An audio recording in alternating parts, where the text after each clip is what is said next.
दिया गया। हमें लगता है कि अगर इलेक्ट्रॉनिक जांच होगी तो बयान जुटाने की जरूरत नहीं, सारी चीजें सामने आ जाएगी। मैं अभी शंका उस पर जाहिर नहीं कर रहा हूं।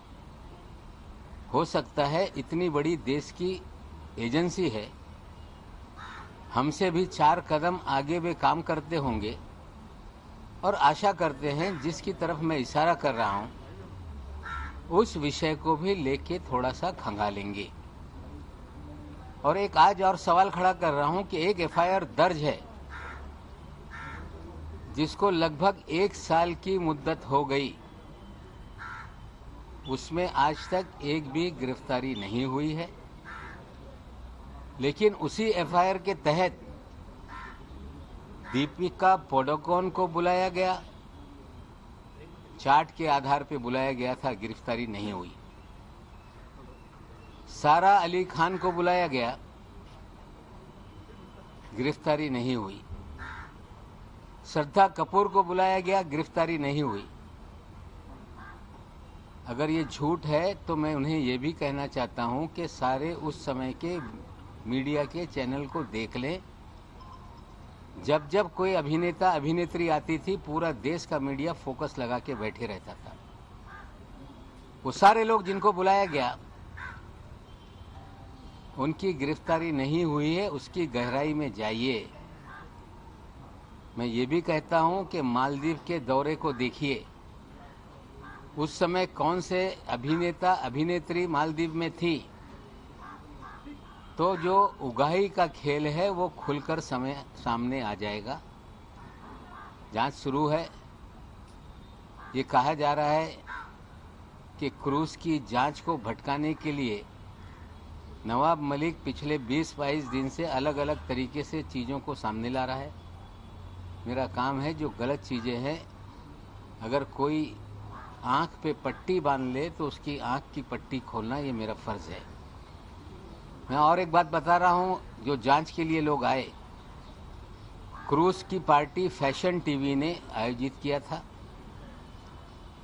बिना किसी महाराष्ट्र सरकार की जानकारी के बिना, कोविड प्रोटोकॉल होने के बावजूद कोई भी क्लियरेंस महाराष्ट्र पुलिस से, महाराष्ट्र के गृह विभाग से, किसी भी तरह से कुछ नहीं लिया गया। सीधे डायरेक्टर शिपिंग से परमिशन लेके इसे परमिट किया गया। उस जहाज की क्रूज पार्टी में टारगेटेड लोगों की तस्वीरें देकर उन्हें ट्रैप किया गया। लेकिन मेरी जानकारी है कि एक अंतर्राष्ट्रीय ड्रग माफिया उस पार्टी में था। उसकी एक माशूका भी है जो बंदूक के साथ थी, जो उस डांस में नाचते हुए नजर आया है। वो दाढ़ी वाला है। वो दाढ़ी वाला कौन है, सारे एनसीबी के लोग जानते हैं। कुछ मुझे लोग जानकारी दे रहे हैं कभी वो तिहाड़ जेल में भी था। कुछ लोग मुझे जानकारी दे रहे हैं कि वो राजस्थान की जेल में भी था। ये दाढ़ी वाला कौन है, एनसीबी उसकी तरफ भी ध्यान दे। अंतर्राष्ट्रीय ड्रग माफिया क्रूज पे है। रेव पार्टी बस करने के लिए रेड की जा रही है और क्रूज को छोड़ दिया गया। धड़ल्ले से रेव पार्टी में हजारों लोगों ने जो भी करना था वो किया। और हमें लगता है कि इस पूरे खेल में जो दाढ़ी वाला है उसकी मित्रता वानखेड़े साहब से भी है। कुछ अधिकारी मुझे बता रहे हैं कि गोवा में भी उनका बहुत बड़ा रैकेट चलता है। लेकिन जब छापेमारी की बात आती है, वानखेड़े साहब उस छापेमारी से भाग लेते रहे। मैं जो लोग आए हैं जांच करने के लिए, मैं सार्वजनिक रूप से उन्हें कहता हूं कि आप क्रूज की सीसीटीवी मंगाइए, हर कमरे का सीसीटीवी, सारे डांस की सीसीटीवी, और जैसे खंगालेंगे दुनिया का एक बहुत बड़ा ड्रग माफिया उस पार्टी में था। उन्हीं लोगों ने ये पार्टी आयोजित की थी। खेल तो हो गया, लेकिन खेल का खिलाड़ी दाढ़ी लिए हुए क्यों घूम रहा है, इसका जवाब एनसीबी को देना पड़ेगा। ये सारी चीज़ें हैं जो मैं बोल रहा हूँ, आने वाले दिनों में उसको आप लोगों के सामने रखूँगा। लेकिन मैं क्लू दे रहा हूँ, जो लोग दिल्ली से इतनी बड़ी कॉम्पिटेंट एजेंसी है जांच के लिए आए हैं, इसकी तरफ भी ध्यान देने का काम करें। पिछले कई दिनों से जब मैं फर्जीवाड़े की बात करता रहा, मैंने एक आम सभा में भाषण कर दिया कि इनकी नौकरी 6 महीने में जाएगी और ये जेल जाएंगे। मैंने कोई पुलिसिया तंत्र का इस्तेमाल करके ये बात नहीं कही थी। जो समीर दाऊद वानखेड़े जी का फर्जीवाड़ा जीवन का है, उन्होंने, मैंने ये भी कभी सवाल नहीं खड़ा किया कि किसका धर्म क्या है, कौन किस धर्म का है। मेरा सवाल इतना ही है कि समीर दाऊद वानखेड़े ने फर्जी दस्तावेज के आधार पर शेड्यूल कास्ट का सर्टिफिकेट बनवाया और उस सर्टिफिकेट के आधार पर कंपटीशन में बैठे, IRS का पद हासिल किया और देश में एक होनहार दलित शायद किसी गांव में गरीबी में पढ़कर आगे जाना चाहता होगा या किसी शहर में झोपड़ी में रहकर उसने तैयारी की होगी, ऐसे एक होनहार दलित का अधिकार छीना गया। ये विषय हमारा ये है। हम कोई धर्म की चर्चा नहीं करते रहे। हम जो फर्जीवाड़ा समीर वानखेड़े का है, फर्जी तरीके से सर्टिफिकेट ली गई और उसके आधार पे नौकरी ली गई, ये मुद्दों को हम उठाते रहे। जब मैंने पहला बर्थ सर्टिफिकेट डाला तो सब लोग टूट पड़े कि ये फर्जी है। फर्जी है तो असली कहाँ है, उनके परिवार के लोगों को बताना पड़ेगा। आज मैंने अपने ट्विटर पे एक बहुत सुंदर जोड़ी का एक फोटो डाला है, जो 7 दिसंबर 2006 के दिन लोखंडवाला कॉम्प्लेक्स में जो शादी रचाई गई, निकाह हुआ, उस निकाह नामे को भी उसमें हमने डाला है। 2 बॉक्स उसमें ब्लैंक कर दिए गए हैं, जिसमें लड़की के पिताजी का नाम है, उनके चाचा जी का नाम है। वो ब्लैंक एड्रेस इसलिए रखा गया है कि उनको बड़े पैमाने पे धमकाया जा रहा है। उनके साथ भी बहुत कुछ चीज़ें हो रही हैं, इसलिए हमने वो 2 चीज़ें ब्लैंक रखी है। और ये भी कह देता हूँ कि कल तक जो बर्थ सर्टिफिकेट पे उंगली उठा रहे थे, वो टेम्पर्ड सर्टिफिकेट है। वो महानगर पालिका के रिकॉर्ड का हिस्सा है। ऑनलाइन सबकी बर्थ सर्टिफिकेट नज़र आती है, समीर दाऊद वानखेड़े की सर्टिफिकेट नज़र नहीं आती। हमने वो रजिस्टर में 1.5 महीने तक खोज करने के बाद स्कैन करके कंप्यूटर में है, वहाँ से हमने स्नैपशॉट निकाला है। जिम्मेदारी से कह रहा हूँ कि ये जो कागजात हमने डाले वो असली हैं, सरकारी ऑफिस का दस्तावेज है। उसमें गौर से देखा जाए तो टेम्पर करके 20 साल के बाद उसमें एक सर्कल लगा के स्टार बनाया गया और अलग से 20 साल के बाद जो नाम का खेल है उसके अंदर भी खेला गया। आज जो निकाहनामा मैंने दिया है उसमें मस्जिद का, मदरसा है, उसका एड्रेस है और ये सारे तस्वीर हमने रखी है। जो कल तक कह रहे थे कि हम जीवन भर हिंदू रहे, हम हिंदू मुसलमान का सवाल नहीं उठाते। इस देश में फिर मैं बता दूं कि इस देश का संविधान कानून ये कहता है कि कोई व्यक्ति धर्मांतर कर ले तो उसे शेड्यूल कास्ट का लाभ नहीं मिल सकता। विशेषकर मुस्लिम और क्रिश्चियनिटी धर्म का ये सवाल है। अगर लोगों को लगता है कि ये गलत है तो मोदी जी हैं, देश का संविधान बदल दें कि अगर कोई दलित इस्लाम या क्रिश्चियनिटी में शामिल हो जाएगा तो उसे लाभ मिलेगा। अगर यही तरीका है तो मैं भी कल दावा करूंगा कि मेरे पुरखे या मेरे जैसे इस देश में रहने वाले करोड़ों लोग, जो संघ परिवार ये दावा करता रहा, मोहन भागवत जी ये कहते रहे कि सबके पुरखे एक हैं। हाँ, हमारे पुरखे इस देश में शूद्र थे। अगर हम फिर क्लेम कर दें कि हम भी शेड्यूल कास्ट हैं तो क्या इस देश के 15 करोड़ मुसलमानों को ये लाभ मिलेगा? सवाल ये है। फर्जीवाड़ा करके एक गरीब के अधिकारों का हनन किया गया, फर्जी तरीके से नौकरी हासिल की गई। निश्चित रूप से सारे दस्तावेज जुटाए गए हैं।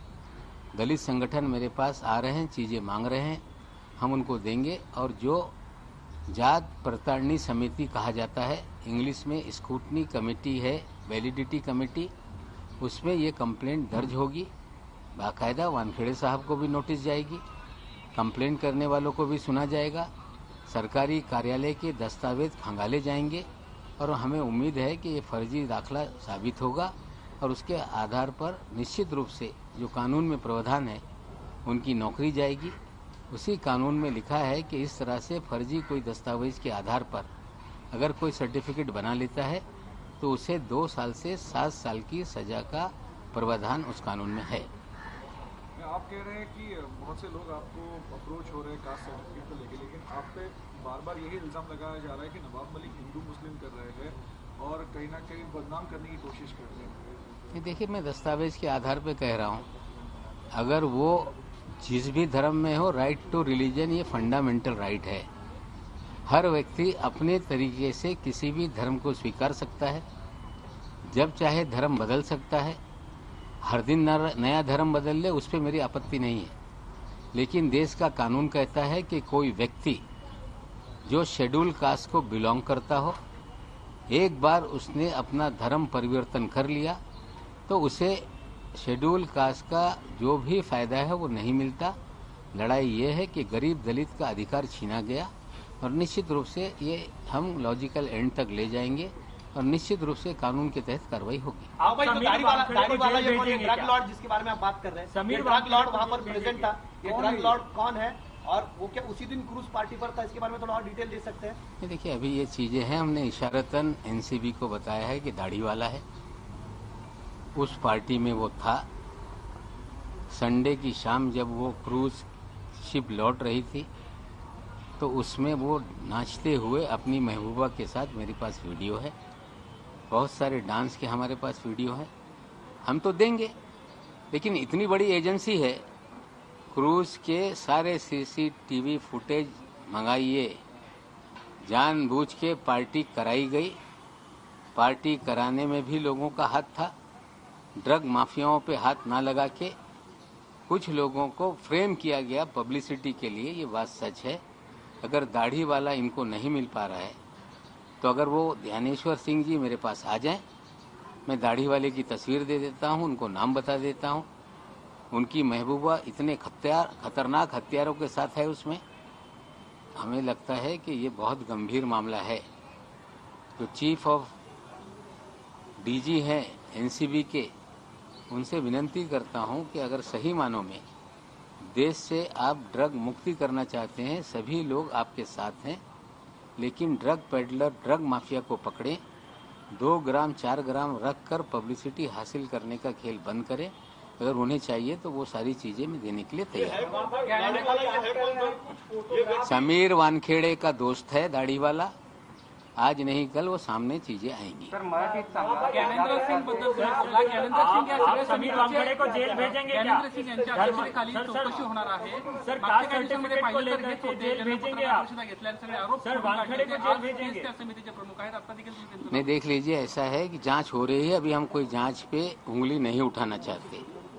हमने तो कहा है कि इलेक्ट्रॉनिक एविडेंस से जांच हो, लेकिन कॉर्डेलिया क्रूज का भी सीसीटीवी मंगा ले, दाढ़ी वाले को खोजे, ये कौन है दाढ़ी वाला। दाढ़ी वाले का नाम अगर उन्हें नहीं पता है तो अकेले में मैं बताऊंगा।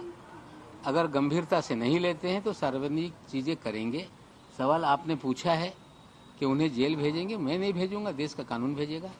मराठी फोटोग्राफ देकर के आप कह रहे हैं कुछ लोगों को टारगेटेड फोटोग्राफ दिए गए और उन्हीं को पकड़ने के लिए किया गया, इस तरीके से क्यों किया गया? क्या इसके पीछे कोई साजिश है केंद्र की? देखिए, बड़ा ड्रग जो रेव पार्टी है वो हुई, अंतरराष्ट्रीय ड्रग माफिया का माल बिका, लोगों ने एंजॉय किया, और वानखेड़े साहब का दाढ़ी वाला दोस्त वहां था, उस पर कोई कार्रवाई नहीं हुई। क्रूज को रोका नहीं गया, 1350 लोगों को स्कैन नहीं किया गया, गेट पे तस्वीर लेके कुछ लोगों को खड़ा कर दिया गया कि ये आएंगे, इन्हें आइडेंटिफाई कीजिए। इसका मतलब है ट्रैप लगा के लोगों को फंसाया गया। मैं पहले दिन से दावा कर रहा हूं कि क्रूज पे छापेमारी नहीं हुई, वहां से कोई भी सीजर इन्होंने नहीं दिखाया, टर्मिनस पे कोई सीजर नहीं है। जो तस्वीरें वानखेड़े साहब ने जारी की हैं वो उनके कैबिन की हैं, वहीं से वो तस्वीरें फ्रेम करके लोगों को पब्लिसिटी लूट रहे हैं। और अंतर्राष्ट्रीय ड्रग माफिया जो इनका दोस्त है वो नाच रहा है महबूबा के साथ। अगर ध्यान नहीं देंगे तो उनकी महबूबा और उनके दोस्त की वीडियो हम जारी करेंगे। सर, हा आंतरराष्ट्रीय ड्रग माफिया आहे, हा या सगळ्या गटाचा मास्टरमाइंड आहे असं म्हणावं? तो मित्र आहे वानखेडेंचा। सर, या सगळ्या प्रकरणात सॅम डिसूजा कोण आहे? सॅम डिसूजा वानखेडेचा मित्र आहे। त्यांनी सांगावा की हे सॅम डिसूजा कोण आणि दाढीवाला कोण, याचं उत्तर वानखेडेंनी दिलं पाहिजे। धन्यवाद।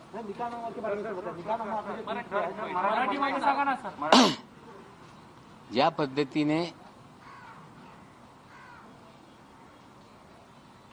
या सर्व प्रकरणामध्ये माझ्याकडे एक अधिकाऱ्यांनी नाव न लिहिता एक पत्र पाठवला होता, ज्या पत्रामध्ये 26 बोगस केसेसचा उल्लेख होता आणि वानखेडे यांचा नेक्सस कुठल्या पद्धतीने चालते हे सगळी माहिती त्याच्यात होती। और आपको बता दें, नवाब मलिक ने प्रेस कॉन्फ्रेंस एक बार फिर से की और सीधे तौर पर समीर वानखेड़े को निशाने पर लिया और ये कहा कि समीर वानखेड़े ने फर्जीवाड़े से IRS की नौकरी हासिल की है, अनुसूचित जाति के एक योग्य व्यक्ति का हक उन्होंने छीना है। और इसी बीच उन्होंने जिक्र इस बात का भी किया कि जो ड्रग्स पार्टी में आर्यन को पकड़ा गया वहां पर बहुत सारे लोग थे जिनको चेक भी नहीं किया गया और उसके साथ ही साथ वहां पर एक बड़ा ड्रग डीलर था जिस तक समीर वानखेड़े नहीं पहुंचे। और ये भी बोल रहे हैं वो कि दाढ़ी वाला एक शख्स वहां पर था, समीर वानखेड़े का वो दोस्त था, वो अपनी महबूबा के साथ वहां नाच रहा था। वो वीडियो भी इनके पास है, अगर समीर वानखेड़े ने उसमें कुछ नहीं कहा तो वो वीडियो भी जारी करेंगे। है कि बड़े और रसूखदार लोगों पर कार्रवाई करने से समीर वानखेड़े नहीं डरे, लेकिन नवाब मलिक ये सब नहीं मानते। उनका इल्जाम है कि वानखेड़े ये सब बॉलीवुड से उगाही के लिए करते हैं। आज भी नवाब मलिक ने समीर वानखेड़े पर उनकी पहली शादी को लेकर आरोप चढ़े।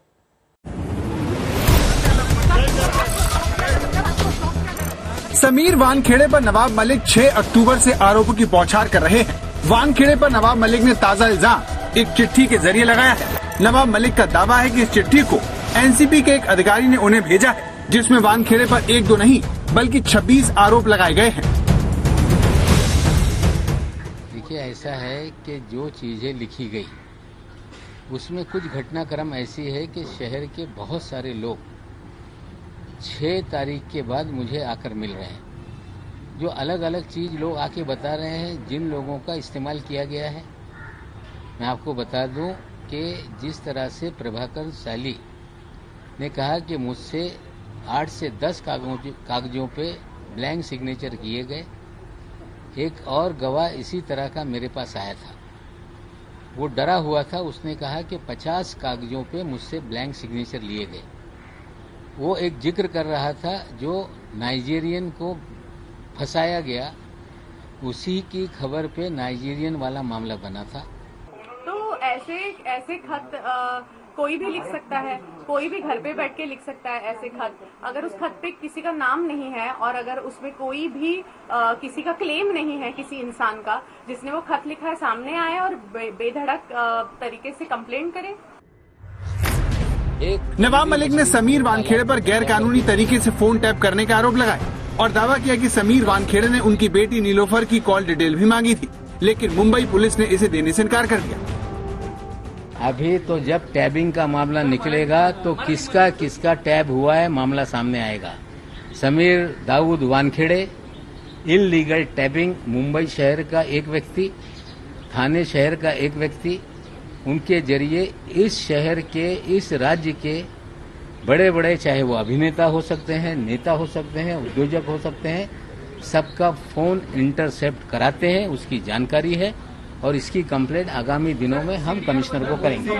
नहीं, मुझे ऐसा लगता है ये सारे झूठे सारे फॉल्स क्लेम्स हैं, क्योंकि अगर इसके ऊपर उनके पास कोई भी प्रूफ होगा तो आई एम श्योर वो कोर्ट में पेश करेंगे और इसके ऊपर तभी न्याय हो पाएगा। हम ऐसे ट्विटरबाजी करके कुछ नहीं पा सकते, बिकॉज ट्विटर पे कोई भी कुछ भी उठ के लिख सकता है। मैं भी कुछ भी लिखूं किसके बारे में, लेकिन ये सच नहीं होता।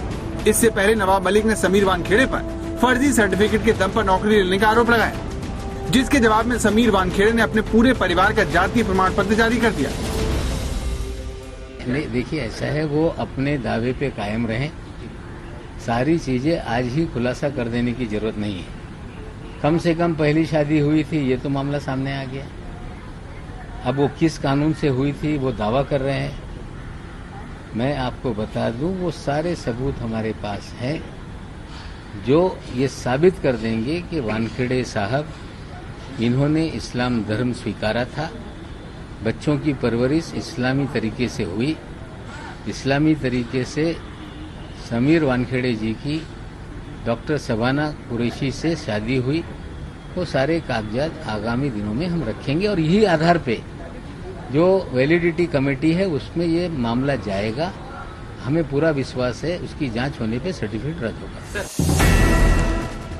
समीर वानखेड़े के पिता हिंदू दलित और मां मुस्लिम थी। नवाब मलिक का दावा है कि समीर वानखेड़े के पिता ने शादी के बाद मुस्लिम धर्म कबूल कर लिया और समीर और उनकी बहन यास्मीन समेत पूरा परिवार एक मुस्लिम की तरह जिंदगी जीता रहा। समीर वानखेड़े की पहली शादी साल 2006 में डॉक्टर शबाना कुरैशी से हुई, लेकिन दोनों का 10 साल बाद तलाक हो गया। इसके बाद साल 2017 में समीर वानखेड़े ने क्रांति रेडकर से शादी की, जो एक मराठी अभिनेत्री है। उनके अगेंस्ट यस डेफिनेटली एक पूरी यंत्रणा काम कर रही है। समीर वानखेड़े का आरोप है कि ईमानदारी से काम करने की वजह से उनके परिवार को निशाना बनाया जा रहा है, जिससे वो काफी आहत भी हैं। तो इनकी रिसर्च टीम फैंटास्टिक रिसर्च करके वो जब लिखते हैं तो उन्होंने और फैंटास्टिक रिसर्च करके वो फाइंड आउट करना चाहिए कि उनका ऑनलाइन सर्टिफिकेट, हमने तो पेश किया ना ऑनलाइन सर्टिफिकेट, उनका जो भी रियल बर्थ सर्टिफिकेट है मेरे फादर इन लॉ दिखा चुके हैं। तो इससे ज्यादा और हम बार बार क्या प्रूव करते रहे, बार बार कितनी बार हम लोग चिल्ला चिल्ला के बोले, इतना नहीं बोल सकते। और शायद आज मैं लास्ट टाइम प्रेस से बात करी, शायद मैं कल से प्रेस से भी बात नहीं करूंगी। एक महिला, एक डेड महिला, उसके ऊपर आप एलिगेशन लगा रहे हो।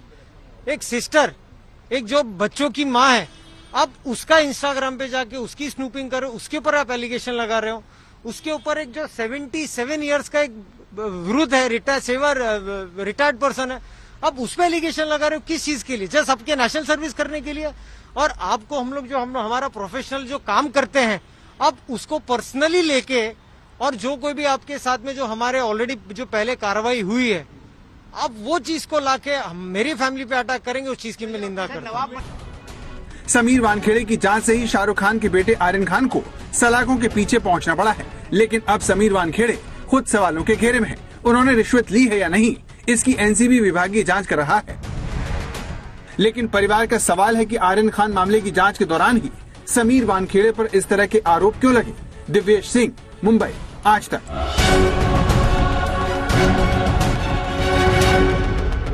आज आर्यन की बेल पर सुनवाई है, समीर वानखेड़े से पूछताछ है, लेकिन सबसे बड़ी खबर तो मंत्री नवाब मलिक और समीर वानखेड़े की जंग से जुड़ी हुई है। नवाब मलिक ने अब से थोड़ी देर पहले एक प्रेस कॉन्फ्रेंस करके कहा कि वानखेड़े ने गलत सर्टिफिकेट के बिना पर दलित कोटे का फायदा उठाकर नौकरी हासिल की। इससे पहले वो वानखेड़े का निकाहनामा भी जारी कर चुके हैं। अब मलिक ड्रग्स पार्टी में किसी दाढ़ी वाले का जिक्र करके उसे वानखेड़े का दोस्त बता रहे हैं। मलिक ने यह भी कहा कि वो इंतजार कर रहे हैं और जरूरत पड़ी तो वीडियो भी वो जारी कर देंगे, लेकिन उससे पहले वो चाह रहे हैं कि समीर वानखेड़े खुद इस पर सफाई दे कि आखिरकार वो दाढ़ी वाला जो उस क्रूज पार्टी में मौजूद था वो कौन था और उसको आखिरकार क्यों नहीं पकड़ा गया, क्या वो उनका दोस्त था। कुछ वीडियो उन्होंने बोला कि वो वीडियो भी आने वाले दिनों में जारी कर सकते हैं, लेकिन उससे पहले स्पष्टीकरण जरूर समीर वानखेड़े से वो मांग रहे हैं।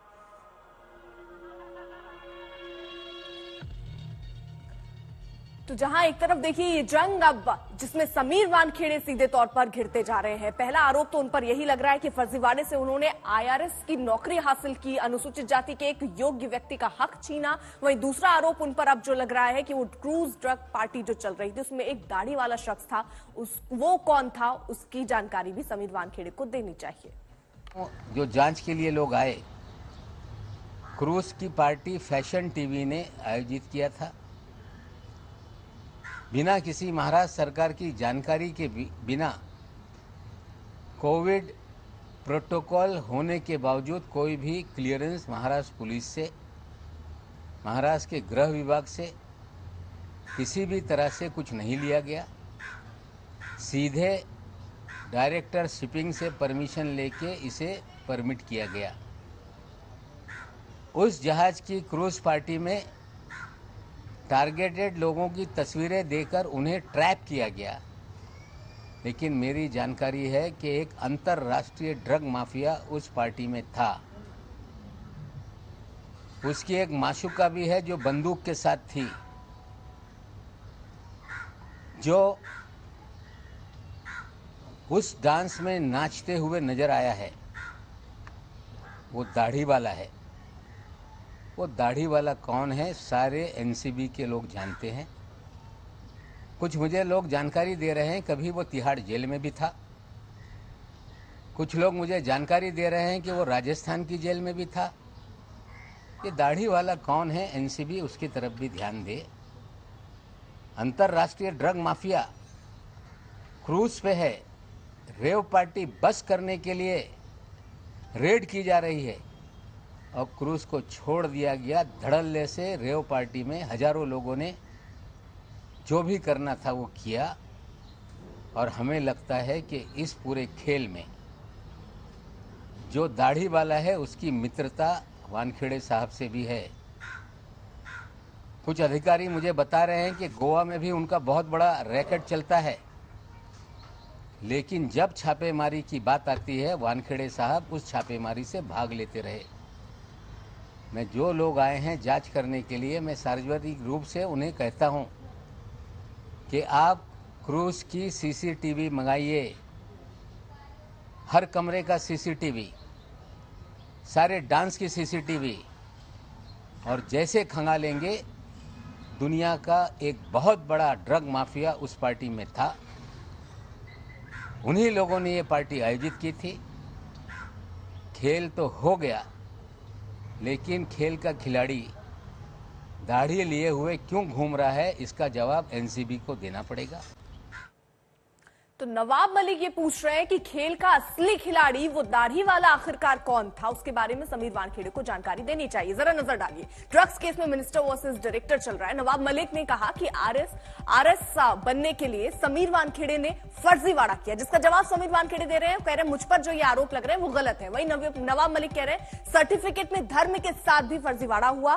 उन्होंने लिखा समीर वानखेड़े ने कि मेरे पिता हिंदू है, मेरी मां मुस्लिम थी, मैं दोनों धर्मों को मानने वाला हूं। ये सफाई समीर वानखेड़े की तरफ से आई। वहीं नवाब मलिक के जो आरोप है वो खत्म नहीं हो रहे हैं। उन्होंने देखिए एनसीबी की जांच अब किन पर ये आंच आती हुई नजर आ रही है। 6 सदस्यीय एक जांच टीम बनाई गई है और उनमें जो है आज वो टीम पहुंच भी रही है मुंबई में। इसमें जांच भी होने वाली है और कई लोगों से पूछताछ भी हो रही है। प्रभाकर सेल ने कई चीजें कही जिसको लेकर भी अब एक नया एंगल, एक नए सवाल खड़े होने शुरू हो गए कि आखिरकार क्या प्रभाकर सेल जो दावा कर रहा है कि 25 करोड़ मांगे गए थे, जिसमें 18 करोड़ में डील डन हुई थी और 8 करोड़ जो है वो सीधे सीधे वानखेड़े को जाने थे। ये सारे आरोप प्रभाकर लगा रहे हैं। वहीं देखिए आरोप क्या है। आरोप पहला उन पर ये कि फर्जी केस के दम पर वो वसूली करते हैं। समीर वानखेड़े वसूली और प्रचार के लिए बॉलीवुड को वो निशाना बनाते हैं।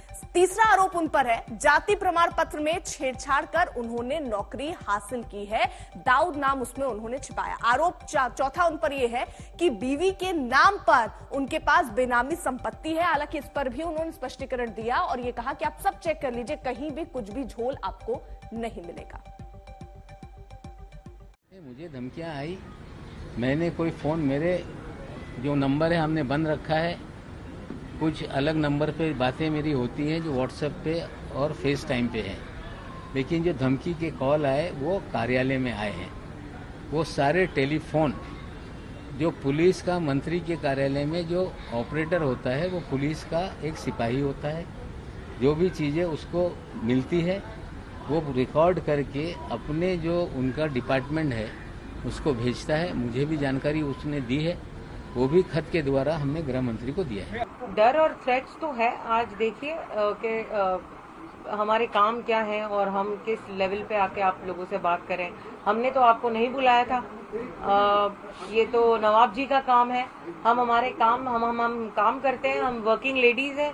तो आज हमारे को थ्रेट और कॉल तो अलग बात है। हाँ, हमको मिल रहे हैं थ्रेट कॉल्स, हमको डेथ कॉल्स मिल रहे हैं, हमको थ्रेट कॉल्स मिल रहे हैं, हमको बोला जा रहा है कि आप बाहर निकल के दिखाओ, हमको काटेंगे, आप हमको हमारे ऊपर वार करेंगे, आप निकल के तो दिखाओ। हमारे को थ्रेट कॉल्स मिल रहे हैं। अगर कोई कन्वर्ट करता है तो उसकी जाति समाप्त हो जाती है, ये देश के कानून में प्रावधान है। जहाँ तक आपने वानखेड़े साहब के बारे में, पिताजी के बारे में पूछा, ये 75 में मुंबई में पोस्ट हुए। पहली बिटिया का उनका जन्म 78 में हुआ है। इसका मतलब है ये शादी 76-77 के दरमियान कभी हुई है। वो निकाह नामे की भी खोज हम लोग कर रहे हैं और चीज़ें सामने आएगी। पिताजी का भी जो बेनिफिट है वो भी गलत तरीके से लिया गया आज तक, उनकी भी कंप्लेंट होगी। उसका बदनाम करने का 2-3 रीजन हो सकते हैं। नंबर 1, उसके जवाई को अरेस्ट किया। नंबर 2, हो सकता उसके ड्रग माफिया से संबंध हो सकता उसका कोई भी ऐसा उसने सुपारी लिया हो कि बॉलीवुड से, हॉलीवुड से, किधर से, कि भाई तुम्हारी इसमें खड़ा रहता हूं तो मेरे को कुछ भी हो सकता है। वो आदमी कोई भी लेवल तक गिर सकता है। इस मामले हैं, अलग अलग केसेस हैं जिसमें किस तरह से एक निगरो को फंसाया गया है, किस तरह से किसको फंसाया गया है। फिल्म वाले मामले को भी चीजें उसमें रखी गई है। हमें लगता है ये सारा पत्र आप पढ़ लेंगे तो 26 मामलों का उसमें जो केसेस है उसका जिक्र है, जो पत्र में लिखा गया है। हम चाहते हैं कि विजिलेंस के जरिए जो जांच हो रही है उस जांच का हिस्सा ये पत्र भी बने और इन सारी चीजों की भी जांच हो। ये एक प्रॉपर कोई फंडेड ऑपरेशन है। ऑपरेशन जैसे बोलते हैं ना डिसमिस समीर वानखेड़े टाइप, ऐसा कोई एक ऑपरेशन चल रहा है कि उस आदमी को बाय हुक और बाय क्रुक उस कुर्सी से उन लोगों को हटाना ही है ताकि वो अपना काम पूरा नहीं कर सके। क्योंकि पता नहीं, शायद कुछ बड़े बड़े नाम बाहर निकले, पता नहीं किसके क्या रिलेशंस बाहर निकले। हमने जिस दिन प्रभाकर का मामला सामने आया, हमने मांग की है, मामला गंभीर है, उगाही का है। और जिस तरह से कहा जा रहा है कि फला जगह से पैसे उठाए गए, फला जगह दिए गए, गाड़ी उसके अंदर है, उसके ड्राइवर कौन थे, CDR मिलाए जा सकते हैं, बहुत सारे कैमराज हैं, उसको खंगाला जा सकता है। तो मैं गृह मंत्री के सामने SIT के जरिए जांच की मांग रखने वाला हूं। अगर वो कर रहे हैं विजिलेंस इंक्वायरी, बहुत अच्छी बात है, ये बहुत गुड न्यूज है। क्यों पता है? क्योंकि सच बाहर निकलने वाला है और जब सच बाहर निकलेगा तब सबको पता चलेगा कि समीर वानखेड़े एक ईमानदार ऑफिसर है, ना उन्होंने कोई एक्सटॉर्शन किया है और ना ही वो कोई भी विजिलेंस से डरते हैं। तो जब ये विजिलेंस होगा बहुत अच्छा होगा, सच निकल के बाहर आएगा, कौन किसको कहां प्लांट कर रहा है, कौन किसी के दबाव में कौन सा एक स्टेटमेंट ले रहा है, कौन किसी को क्या कर रहा है, हर चीज निखर के बाहर निकलेगी। और समीर वानखेड़े भी वैसे ही निखर के बाहर निकलेंगे क्योंकि वो सत्य बोल रहे हैं और सत्य की हमेशा जीत होती है। कमलेश सुतार हमारे साथ, हमारे सहयोगी इस वक्त जुड़ चुके हैं। कमलेश, यानी देखिए नवाब मलिक आज एक बार फिर आए, प्रेस कॉन्फ्रेंस उन्होंने की और कई आरोपों की झड़ी एक बार फिर से उन्होंने लगा दी। लेकिन आज आप जो मुंबई में हैं तो किस तरीके का एक्शन मुंबई में होना है? जो टीम दिल्ली से रवाना हुई है मुंबई के लिए, वो कितनी देर में मुंबई पहुंच जाएगी और क्या आज समीर वानखेड़े से पूछताछ भी होगी?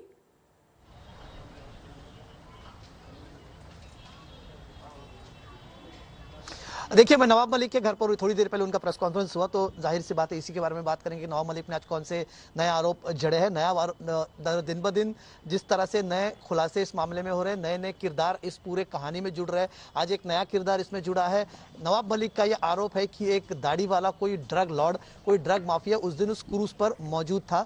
वो अपनी माशूका के साथ में वहां पर मौजूद था, जिसकी वीडियो भी है, ऐसा उनका दावा है। उनका कहना है कि इंटरनेशनल ड्रग माफिया जो कुछ दिन तिहाड़ जेल में भी रह चुका है, गोवा में ड्रग रैकेट चलाता है, इंटरनेशनल ड्रग सिंडिकेट चलाता है, ऐसे ड्रग माफिया का वहां पर होना उसे नजरअंदाज किया गया और कुछ लोग जो क्रूज पर जाने थे उनको पहले ही पकड़ा गया। तो एक सोची समझी ये साजिश जैसा उनका कहना है, फ्रेम किया गया, लोगों को फंसाया गया है इसमें और एक ड्रग लॉर्ड जिसको पकड़ना जरूरी था वहां पर उसे वहां पर छोड़ दिया है, नजरअंदाज किया गया है और वो शायद समीर वानखेड़े के दोस्त थे। तो एक नया आरोप भी लगाया है उन पर, और दूसरी तरफ एक नया खुलासा भी उन्होंने किया, एक नया किरदार भी जुड़ा है। अब ये ड्रग माफिया कौन है, ये कौन सी देश का नागरिक है, ये ढूंढना चाहिए, ऐसा उनका कहना है। और अगर एनसीबी ढूंढती है तो वो उन्हें मदद करेंगे इस बात में। एनसीबी अगर उनसे पूछताछ करती है, जानना चाहती है वो कौन है, तो नवाब मलिक उसकी जानकारी उनके साथ साझा करेंगे।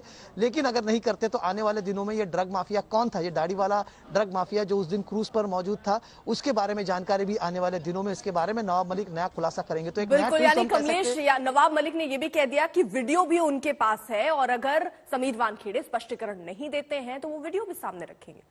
सीबीआई से लेकर ईडी पर कई सालों से सवाल उठते आ रहे हैं। अब ऐसे में मुंबई में एनसीबी भी सवालों के घेरे में है।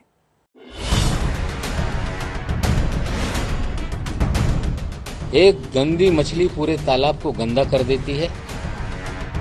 उनके अगेंस्ट यस डेफिनेटली एक पूरी यंत्रणा काम कर रही है। अगर उस मछली को पकड़ा जाए, उसकी जांच हो तो तालाब पाक हो जाएगा।